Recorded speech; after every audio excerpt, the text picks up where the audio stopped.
here. Good evening, everyone. So I hope you can see my lighting's a little dim. Great to be here tonight. Thank you for coming, for attending. This is a very exciting event, lots of opportunity here.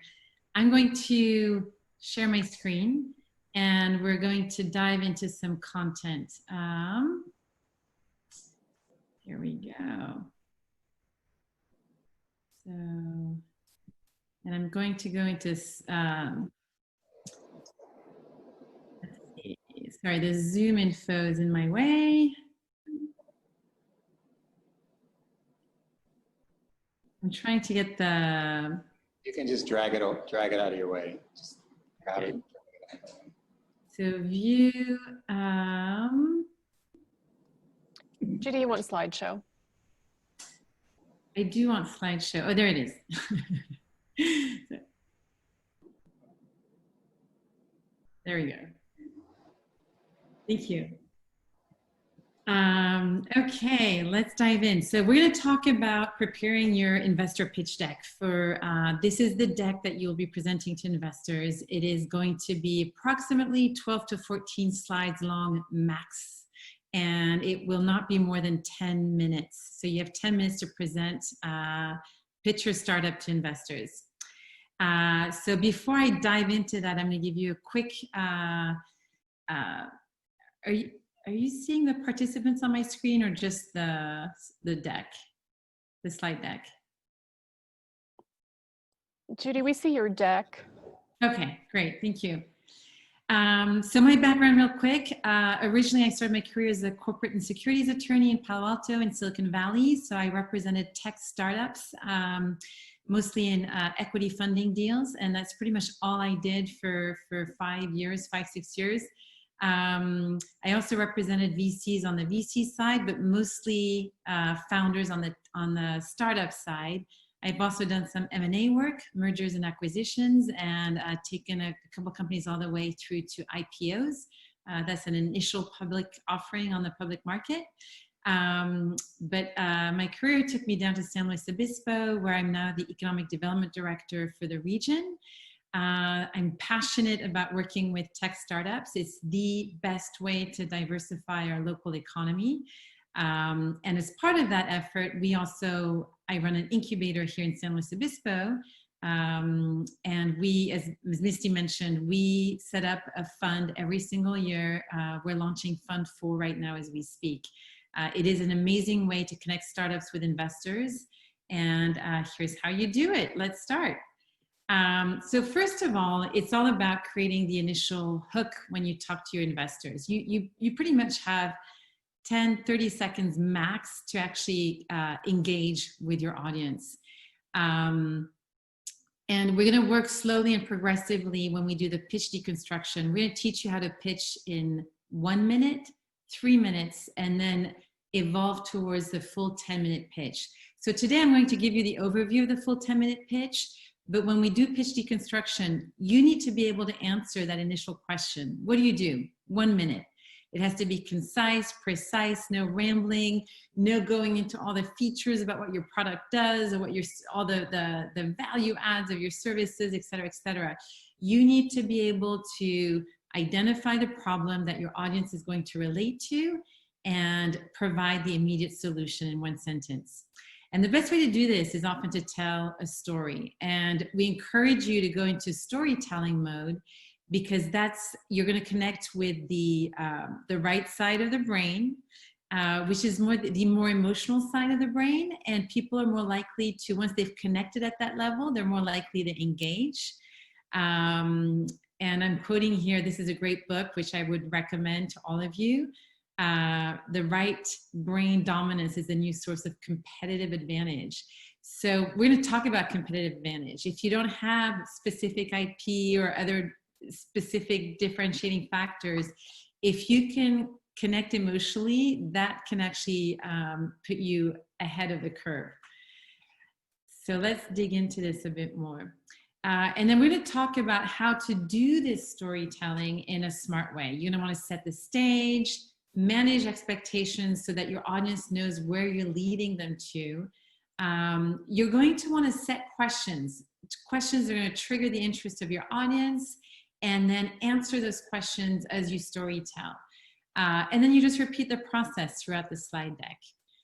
Taking advantage is something I'll talk about at the end, but never leave any time you pitch in any way, even if it's your 1-minute pitch, your 3-minute pitch, or your 10-minute pitch.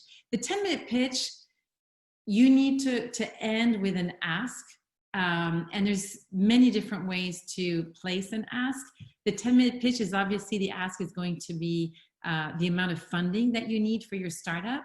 But there's many other asks depending on the audience that you're with, on who you're talking to. It could be asking for advice, asking for a specific resource that you need for your startup. It doesn't always have to be funding. Of course, here we're going to focus on the funding piece, but there are other aspects to the ask. So the 4 Ps. This is when you do that initial setting the stage piece of your storytelling. So what we're talking about here is when you're setting the stage, doing that storytelling. These are the first 2 slides of your deck. You're going to highlight the problem and provide the solution. To highlight the problem, you want to set the stage. You want to engage with you want to showcase a specific person, a protagonist. You want to create the environment, the place. What's the plot? What's the conflict that you're trying to help, that you're going to show this protagonist trying to solve? And then why should anyone care? So I'm going to give you a couple of examples. The winners of, I'll stay on this prior slide for a minute. One of the winners of our last elevator pitch competition is Haley Pavoni. She created Passion Footwear. She created a shoe that has a fully removable heel, very technical IP. She has a patent on the process. She's about 3 years in now. She's raised millions of dollars. And she's actually, they're on their 3rd run of manufacturing. They're doing really well. But the way she starts her story every time is so she's the protagonist in her story. She tells a story about, I'm going out, I'm wearing high heels, I'm going out dancing, my feet hurt, I take my shoes off so I can dance barefoot. Next thing you know, she literally got a friend that was dancing with her, her heel went straight into her foot and injured her foot. She had to get stitches. And that was the impetus for starting her business. She tells the story a lot better than I do. And I'm just trying to give it to you in the shortest possible way. But most people in the audience, at least women, can completely relate to the high heel issue of wanting to take your shoes off to go dance. She had the added, if you will, conflict that she actually severely injured her foot. And also, I mean, she also connects with the male audience by explaining, who hasn't been with their partner and had to carry their shoes or had to go get the car to bring the car over because the partner's feet were hurting, et cetera, et cetera. So it's all about, what I'm trying to showcase here is tell a good story. There's a problem, there was a conflict, and she created a solution to address this problem. And the more engaging you can make it, the better the audience will relate to what you're talking about. When you're sharing information, manage expectations. So you want to make sure that when you're building up the information that is leading up to the answer to a question that you're going to present. So it's a constant, here's the problem, here's all the data that I have, and based on this data, here's how I know that this solution, this answer is answering the question here. You can use this throughout your slides. So I know a lot of this doesn't sound extremely precise, but as we dig into this and look at the template, it'll make more and more sense. And then you just repeat this process ongoing throughout your slides. And don't forget to make an ask. No matter what, you're in constant pitch mode. This is your startup. You're living and breathing it 24/7. People are constantly asking you, what are you doing? What do you do? You need to have it on autopilot, where you can answer that question in 10 seconds and then immediately connect with the audience with some type of ask. As mentioned earlier, if it's an investor, maybe you're seeking funding. Maybe you need someone to join your team. Maybe you're looking for a CTO. Maybe it's a potential customer. Maybe it's the opportunity to do some customer development and ask questions to figure out, engage with them to understand what their process is and how they're solving what you've perceived to be a problem. Some basic tips here in your slides in general. Do not use any jargon. The more simple, clear language that you can use, the better it is. Yes, investors are savvy, smart people. It doesn't mean that they know your industry. Do not use jargon. Stay away from it. No acronyms.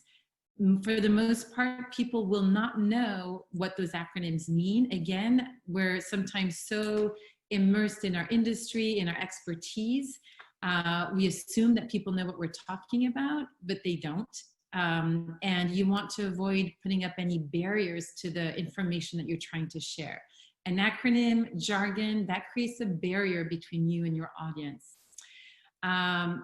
Avoid discussing at all costs how the product works. Don't talk about the features. Don't talk about all the value add. That's not the point. You're focusing on the problem, the solution, big picture. When you get into the Q&A with your investors, they will ask you questions about how things work, and you can get into the weeds at that point. Don't do it up front. You need to show that you're talking about your business model, about revenue channels. It's all about, honestly, once you're pitching to investors, it's all about how are you going to make money? That's the bottom line. Investors need to know that you understand that there has to be a revenue model that makes sense. And you need to focus on the business aspect of the business, not the product, not the service itself. That should have been addressed in the problem solution at the start of your slide deck. And last but not least, you do not need to please everyone. You don't have to be the perfect solution for everyone out there. It can be a niche product. If the person you're talking to does not relate to what you're doing, then that's not your customer. Move on. There is if there is a problem out there and you're solving that problem, there is someone out there who is having that problem or pain, and you will be able to solve their pain. But don't try to be everything to everyone. So that's sort of the basic overarching tips here. Now let's dive into the actual pitch deck. So we will share this template so that you can work with it as your framework moving forward. The first one, as mentioned, is your elevator pitch. Why do you exist? What's your mission? What's your vision? This is something, again, that you need to be able to share in 10 to 30 seconds. Investors need to understand that very quickly up front. And what I've done on each of these slides is we've included the what investors are looking for as you address each of these segments. I'm not going to go over every description of the criteria. We will share this deck with you, but let's look at light blue is where you'll score the lowest in the investor's mind. And as we move towards the dark blue, that's when you're actually hitting the hot buttons and the areas that investors really want to dig into, that they're interested in. That's what's going to appeal with them the most. So if you have a very clear vision, mission for the future, it's a long-term, you're committed to doing this long-term, you've put a lot of thought in this, that is going to be very compelling to your investors. It has to be an area where there is a bit of a trend. Investors want to be at the start of that trend, but if you know, one very clear example, 5 years ago, I worked with a company that was doing, they were involved in virtual reality. It was really hard for them 5 years ago to connect with investors. They were too early. But once the trend started peaking, it did start to snowball. So it is a question of timing with the trend.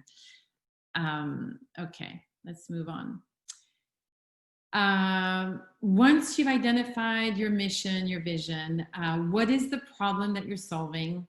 The investors want to make sure that there's a demand for the solution that you're providing. And that's when we're going to jump into the market size. That's actually the next slide. It must be there has to be a product market fit. That's a term that you'll hear a lot, which means that it's a must have. It's not a nice to have, would like to have. It's something that can come across as somewhat indispensable. And when you hit that product market fit, then you know you've got some potential for some good traction moving forward. And how do you validate that? You validate that by showcasing your market size. You're going to give 3 different types of market sizes to your investor. You're going to showcase the total addressable market. It might be in the US, it might be global, worldwide. And then, sorry, I'm not seeing my notes. And you're going to drill it down to the market that you can service right now. And you're going to showcase this by, you're going to show the data that you've looked at, the market research that you've done. All this needs to be backed up by market research. And this is going to lead you into how you're going to achieve connecting with the smallest market to start, the serviceable market. What are going to be the channels of distribution that you're going to use to tackle that market. But you will need to do some market research, have some data available. Investors will ask you, how do you know that your total addressable market is, you know, X billion of dollars? You're going to have the data to back that up.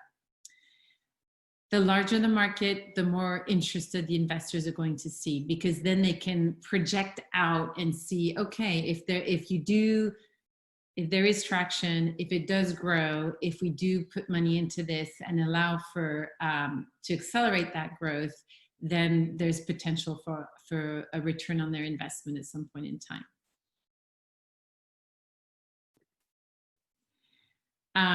Within that serviceable market, investors want to see your customer segments. This shows that not only have you done your market research, you've analyzed the data, but then you've also thought through of what are those customer segments. And once you've identified those, you'll be able to figure out how to connect with them. Investors want to make sure that you have a very clear understanding of who your customers are, where do they, if you know who they are, you'll know how to connect with them. Are there specific trade shows you need to attend? Is there specific social media outreach that you need to do within certain platforms to connect with specific segments? The better you understand those segments, the better you'll be able to show that you know how to connect with them. So that's another important slide. The value proposition is basically how are you different from everyone else? And that's when you can start talking a little bit more in more detail about your product or service. What is the value that you're creating here that your competitors don't have? Why are you so great? Are you cheaper, better, faster, more efficient, more innovative? What are the differentiating factors? And again, how are you going to reach your customers with this value proposition? I'm looking also at the value prop criteria here for investors. So if the customers understand the value proposition, if they understand how much better, faster, cheaper, more efficient, more innovative you are, then it's likely that they're willing to pay a higher price for the product, the service, and then this will give us a good transition into how you're going to be pricing your product or service, and we'll be able to talk about revenue channels. Marketing investors they need to understand, or they need to feel comfortable that you have a very, very clear marketing strategy in place. So spend time on that. You need to build a marketing plan. So not only do you, again, as I've said earlier, you understand what the customer segments are, you understand the messaging that you're going to offer those segments, the value prop that you're going to highlight for each of those segments, and how you're going to connect with them. I often see investors asking the question about customer acquisition costs, understanding how much is it going to cost to connect with those customers. That's a question that comes up all the time. Being able to answer and respond to that question is important too. And then we finally get into revenue streams. So, obviously the more revenue streams you have, the better. Your market segments, there's so many variations here. You can be a B2B type business that also, not only are you selling at a wholesale level, but maybe you're also selling at a retail level and direct to consumer. So then you might have 3 different revenue streams with different margins, with different, again, different marketing plans for each of those revenue streams. So this is where you start tying it all together. There's, one doesn't have to be exclusive of another.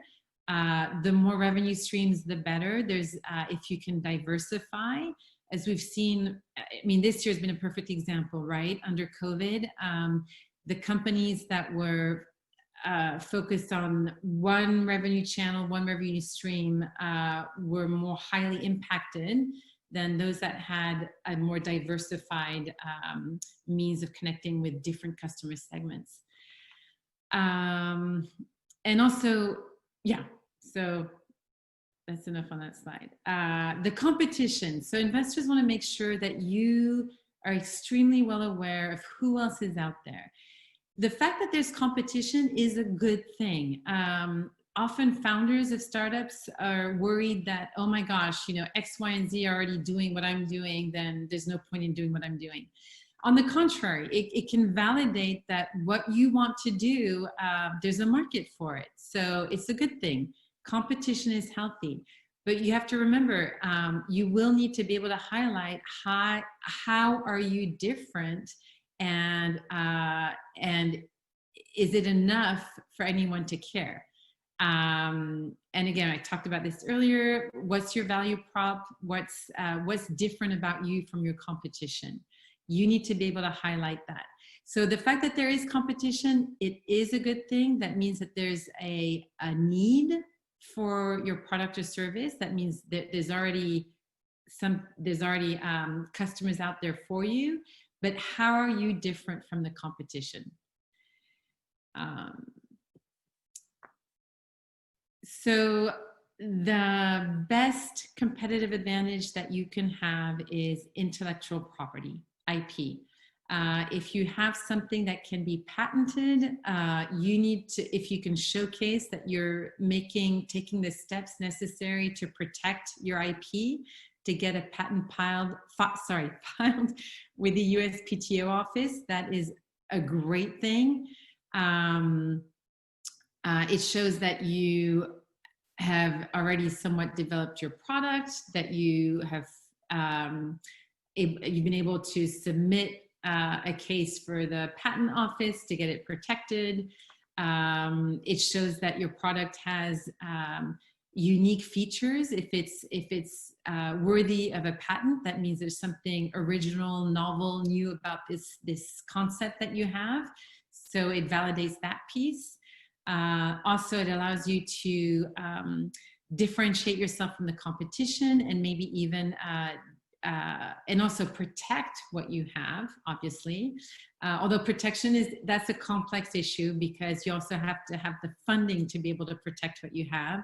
To be able to protect your IP, you need to have the means to potentially sue someone who's trying to, who might be in breach of your patent.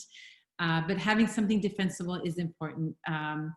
And you're creating value in your business. Having IP, having a patent that is protected, it's an asset.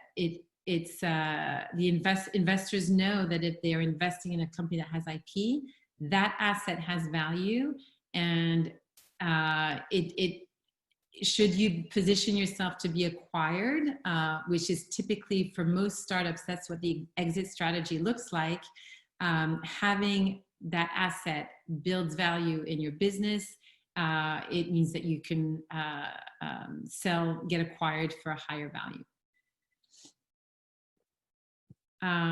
The team is crucially important. Every investor I've ever talked to, that's actually the #1 thing that they look out for. They want to see a really strong team, a team with a good industry expertise, a good tech person. It could be the software engineer. It could be whatever other type of engineer that has helped build the product or service or develop the software. There has to be a strong business person, someone who can, who's leading this team, who's going to be the face of the company, the leader who has the vision, that's crucial, and sales and marketing. If you don't have sales, you don't have a business. So having a strong team, very hard at the start. Maybe you're a solo founder to start, you're wearing all those hats, but it's highly likely that you fall within one of the 3 categories I just described. And so you need to figure out how to beef out your team to make sure that all these strengths are being represented. Investors repeat all the time that they invest in the team first. It is more important to them. The team is more crucial to them than the product or service. If the team is not solid, then it doesn't matter what the product or service might be, because it's not going to go anywhere. So the team is really, really crucial. Let's see. Obviously, if you have prior startup experience on your team, that's fantastic. You're trying to de-risk what you're doing, and you're trying to give investors maximum comfort that you're going to be able to execute on what you've just showcased about your product or service. The tech team also, by the way, that's an important one. There's often, if you don't have, if you're a software company and you don't have a tech person on board, that's really, really difficult that's going to be an immediate weakness at that team level, and it's going to be a huge red flag for your investors. And the bottom line, you're trying to show that you can execute. That's truly the bottom line, that you're going to be in execution mode. Traction is important. There's many, many ways to show traction. You don't have to have paying customers. Paying customers are obviously ideal. That's the best showcase of traction. That being said, I've seen companies get funded where all they had in place was a letter of intent. We had a hardware company that was selling automated water meter readers, and they had a letter of intent from the water district of a county here locally. And just having that letter of intent and being able to show that to investors allowed them to get their first investment in place. So anything that you can use to support and showcase traction is important. It can be a very extensive mailing list. It can be having 2 million followers on social media. There's lots of pieces to traction that you can pull into place to support that there's that you're onto something, that again, that customers out there need what you're trying to sell. Financials. It doesn't have to be amazingly detailed at the start, but being able to showcase a little bit where you're at as far as what's your burn rate, how much are you spending each month, and should you get funding, what are you going to spend that money on, and how is that going to support the revenue that you're going to generate over the next 12 months, over the next 24 months, 3 years. So being able to do projections at least 3 years out is important. You want to, again, show your investors that you have a vision, you have goals, you understand that if you do get funded at a certain level, you know exactly what you're going to do with that money, and that money is going to help you hit certain targets, certain revenue targets as you grow. Exit strategy, you know, this is a slide that always boggles my mind a little bit because basically for 99.9% of the companies out there, for startups, the exit strategy is going to be an acquisition. So I think the best thing you can do on this slide is to show, I like to tell my startups, just show what's going on in your industry. Who's been acquiring who in the industry that you're in? Is Google, Facebook, are they doing acquisitions in the niche that you're in? And if so, what are the deals that are happening? What are the dollar values? Again, doing a bit of market research to support your data for that slide is important. I think that the key thing to hit on with that slide is to show that here's some other startups that could have been potential competitors, and here's how much they were acquired for. And showing, you know, big dollar amounts is great. Because then the investors can project themselves out and say, oh, wow, okay, there's some activity. It is a hot investment area. Acquisitions are being made. If startup ABC just got acquired for 100 million by Google, that's another hook with your investors, right? To get them excited about the potential of what you're doing.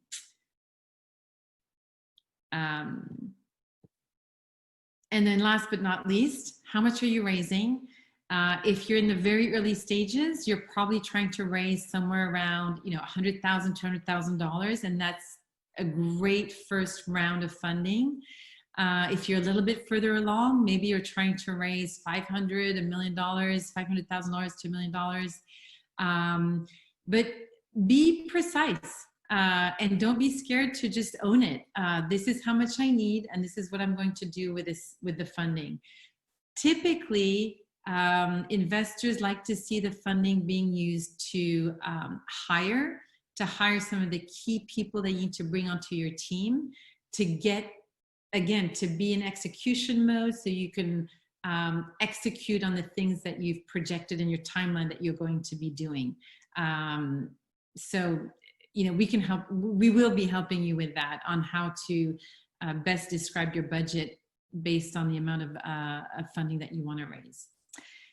And what we do recommend typically is raise enough money to have enough runway for at least 12 to 18 months. You know, investors understand how time consuming it is to be in fundraising mode.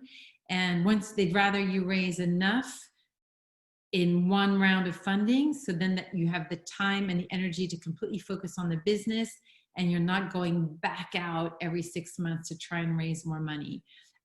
So whatever it is you need to expand your runway for at least 12 months is probably what you should shoot for. Then we do recommend that you prepare a few annex slides. So there's potential to include a lot more information, and you save those slides, you do your 10-minute presentation, and then during the 10-minute Q&A with your investors, then you pull out your annex slides to answer questions. So you'll get a question on something that's not included on there, and you can answer back and say, oh, I have a slide about this. Let me show you. And then, especially for those of you who are dying to talk about how your product works, this would be a good area to save some slides about how your product or service works, a demo, a short little video on how it works, etc. So there's definitely an opportunity to have additional information available that you can pull out as needed during the Q&A. And that's it. So I know I went over this extremely fast, but we will be sharing this deck with you so that you can read and take your time and read through all the explanations. But I'm really happy to answer questions and open it up to Q&A. And Judy, if you'll let me have the screen, I've got a few examples I can share too of how some of these slides look. So initial questions? That is, thanks, Misty. That's probably the best way to go about this. And we'll definitely do this a lot more during pitch deconstruction, is show you real life examples of decks of startups that have gotten funded. So I'm excited to share those with you as well so that you can see, okay, this is a high quality pitch deck and this is what I need to shoot for of a startup that has gotten funded. And Misty, I'll let you take it from here. Okay, there's a question here. Yeah, I've always got questions for some reason. It was basically what Judy said about don't use jargon or tell about the product. What I've got is a web app. It's software as a medical device and it uses artificial intelligence. How can I not say something about that? Right, so what you're talking about, what we're talking about here is you don't want to get lost in the features, you want to talk about the benefits. Right? We want to focus all of our attention on the big problem that we're solving for the world, because the truth is investors who see a lot of deals, they know that the deals are good. Like they know that the product is there. They don't know if you've got the team who can carry it through, if you've got the business expertise. You know, the slides that Judy just ran through, 6 of them were in marketing. That's really the ticket. Like if you can say like, here's who the customer is, and here's how I'm going to get to them. You're pointing at something. Oh, When you get far away from the microphone. I get far away from the microphone. So it's really about what problem are you solving and how are you solving, not like how does this sticky stuff work, right? Almost every engineering person I've ever met comes in and they've got like 38 slides of technical drawings, and that's what we're looking at. Like we've got a thing here that solves a specific thing about cancer, and let me give you a metaphor. It's like GPS, right? Like this is GPS for oncology, or like drawing the parallels between is really important. Okay, I've got a couple of slides here. So I've got a competition slide up. Misty, can I jump in for a sec? Yeah. So what I tell all my startups that are starting the incubator program, they've done a demo day, a lot of them, to get in. And the demo day has been all about their great story, et cetera. The whole slide deck's about stories. But what I try to explain is you're in business mode. This is all about the business side of what you're doing. Investors want to know about the business side. They trust, again, like Missy said, they're going to trust on they're going to trust you on the product side. You're the industry expert. You know what you're doing. If you can show that you've got a strong team, they're going to check that box. But then they want to make sure this is all about the business model, the revenue model. Show us how you're going to make money. That's because if that's out there, if there's no sales, if you're not generating revenue, there's nothing there. So it doesn't matter what your product is. It doesn't matter what your service is. I can't repeat that enough. It's all about how are you going to do business, right? So once you really embrace that, you can go from there. Go ahead, Misty. All right, so a couple of examples just quickly. This is an example of a competition slide. We see them this way often. So let's pretend I'm the company Smooth Blender. I've put myself all the way to one side or the other. I'm showing myself all with green check marks, and I am demonstrating where I fit with the competition. So this is telling an investor 2 things. It's saying like, 1, I understand what the marketplace looks like, who my competitors are, and 2, it's for an investor, it's saying, what's my M&A opportunity? Who's likely going to buy me, right? I know this logo. I know Ninja. I've heard of that. Probably somebody's got one on their countertop that's in the room tonight. So if I'm Smooth Blender and I'm trying to compete against Ninja, I better have a pretty darn good story. And so this tells the story of like, wow, I can beat Ninja on these 3 things. And to be fair, to be competitive, you have to beat your competitors on one of 3 things. To be disruptive, you have to do all 3. And the 3 things are speed, quality, and price. So speed means you do it faster, quality means you do it better, and price means you do it cheaper, right? Faster, better, cheaper. You've got to do at least one of those. If you can do all 3, it puts you in the disruptive category. So think chips versus vacuum tubes, right? Completely disruptive. If you can do that, investors want to play with you. Again, on the competition slide, I'm trying to show myself, you know, on the benefits, right? I'm giving you a simple example here. Like I'm faster, I'm cheaper, and I have scalable manufacturing, we threw that in there, and self-washing. Woohoo, right? If I can do self-washing, I have to be able to prove it in the long run, but if I can do it, that certainly would set me apart from the competition, right? Use the blender, put it back in the cupboard. Then when we talked about market opportunity, Judy was talking about the TAM, SAM, and SOM. So again, smooth blenders, TAM, SAM, and SOM.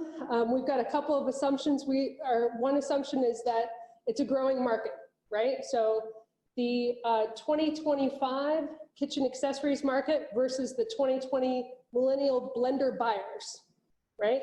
And I've discovered 2 segments.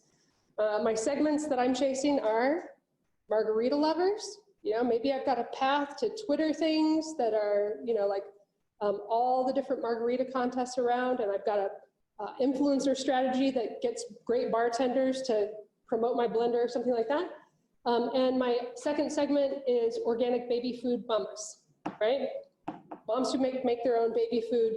And the idea is like 2 distinct segments, 2 different paths to those segments, and hopefully they're connected. You drink enough margaritas, you get babies, right? Oh, it's a joke that people haven't laughed. I'm so glad.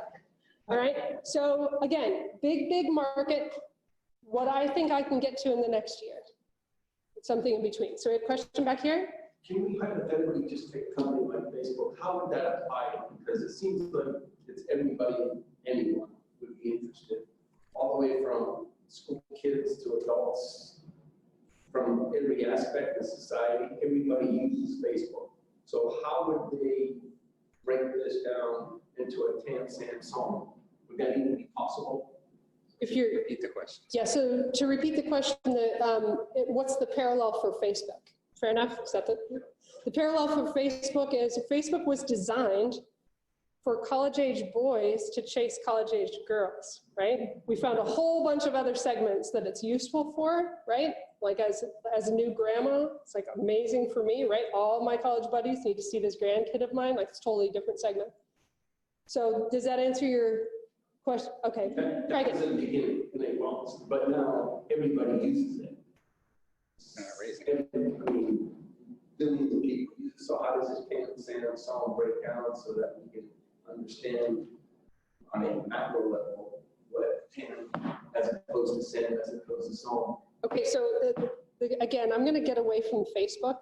Let me give you something that is, I think, a pretty good parallel. So let's say I've got a product. I'm not going to tell you what the product is just yet, but I'm going to tell you it's in transportation, right? The TAM is planes, trains, and automobiles, right? That's in transportation. But I'm making a bicycle. Is that a true TAM? No, right?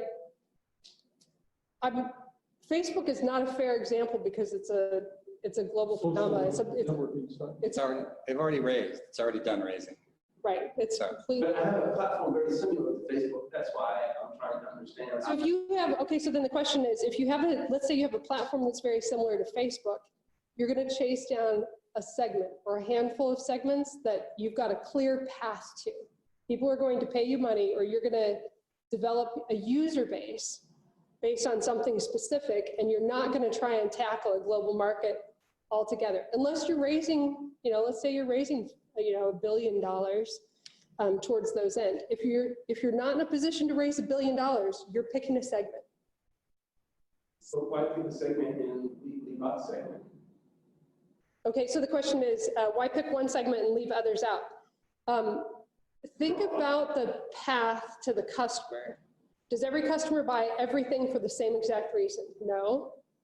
And can you afford, as a company, to be out there trying to customize your sales strategy for 1,000 segments? You have to be able to do what's within your control. All right. We can have more of a conversation offline about this too. Judy, did you have something to offer there? Yeah, I wanted to show another example, which maybe would be helpful. I'm going to screen share for a second, if that's okay. Oh, yeah. So I'm going to share my screen real quick. So the convertible heel company that I mentioned earlier, here's their Tam Sam Sam slide, right? So the global, here's the TAM. So this is done in a really beautiful graphic way. It doesn't have to be those circles. There's a global market, worldwide market of $8 billion. There's a women's total US market of 44 billion, but there's an online market of 2. So they're choosing to focus on the online market because they're doing, they're only doing B2C, direct to consumer. They did way back at the early stages, they were trying to go into retail and abandon that distribution channel. But this is a very easy example to showcase what we're talking about. From 8 billion, you know, the 844.2. So they're choosing to zone in on that specific channel. So that's one way of showcasing it. I don't know if that's helpful. Back to you, Misty. All right, I have one more slide on the ask, but I think we're going to come to that later. And since the next guys are just doing a presentation on use of funds, I think we're going to take a brief pause here for a short break. So if you are in our online audience, grab a drink or get a snack, and we'll be back in 5 minutes. 6:50. At 6:50. We'll be back at 6:50.